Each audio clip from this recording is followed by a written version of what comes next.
Nakalapit-lapit ang makarinig-rinig.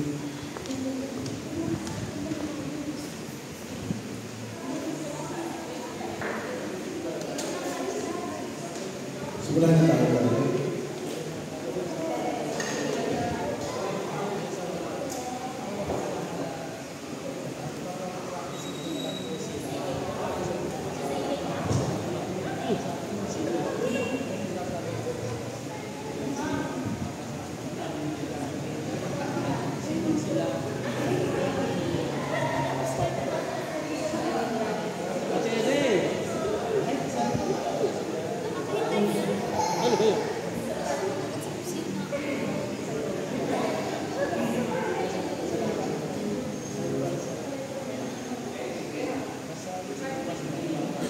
Magandang gabi mga kapatid sa sambahayan ng San Pedro Evangelical Church.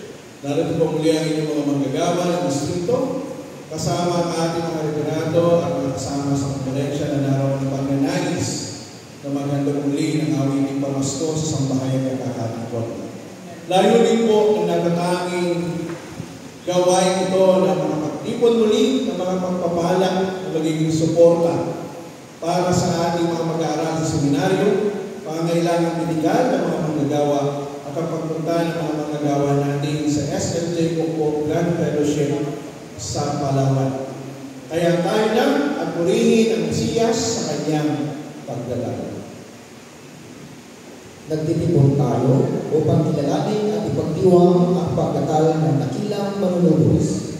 Papuri sa Diyos ay kaasan, Sa lupa ay kapayapaan, sa mga taong pinalulugan niya. Nagtitipon tayo upang patuloy na ihayag ang kanyang namamalaging presensya at sumasagip na pag-ibig. Purihin natin ang Mesiyas, ang Kristong Panginoon.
For it is by grace you have been saved through faith.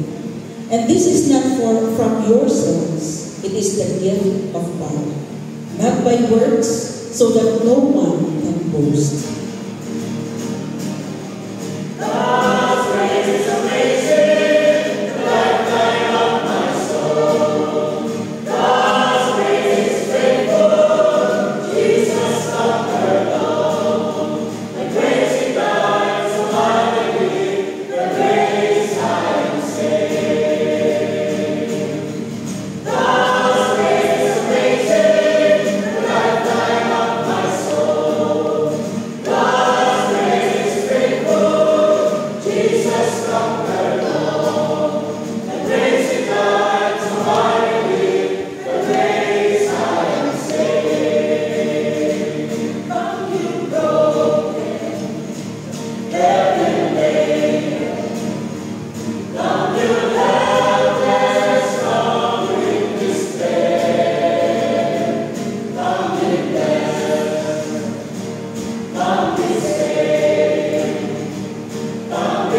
Tayo po ay tumayo at manalangin. Dakilang Diyos, maraming salamat sa mga tinig na aming narinig. Ganon din o Diyos, dalangin naman namin ang iglesia nito na bukas ang kanilang kaisipan, maging ang kanilang mga puso upang tanggapin ang pangyaya ng Laguna 1 Oco District. Sa mga pangangailangan, lagi silang handang tumugon at tumulong. Ganon din o Diyos, ang aming panggagawang naka-assign dito, nawa o Diyos ay patuloy ninyong bigyan ng karunungan at kalakasan upang ang ministeryo ay magkatuwanan ang kapatiran, ganon din ang manggagawa. Dalangin ginawa namin ang iyong pag-ibig, pagpapala na ipinagkakaloob sa bawat isa sa amin ay aming makamtan. Nawa ang iyong patnubay at gabay ang siyang laging mamuna sa bawat isa sa amin. Salamat din o Diyos sa kanilang kakayahan na ipagkakaloob sa inyong mga anak. Nawa, ikaw ang siyang magbuhos ng pagpapala sa bawat isa. Lagi ang pagpapaalala sa amin o Diyos na ikaw ang aming pagpupurihan at pasasalamatan. Salamat o Diyos sa aming mga kapatid na narito upang pakinggan ang tinig ng bawat isa. Ito ang aming dalangin sa pangalan ni Jesus. Amen.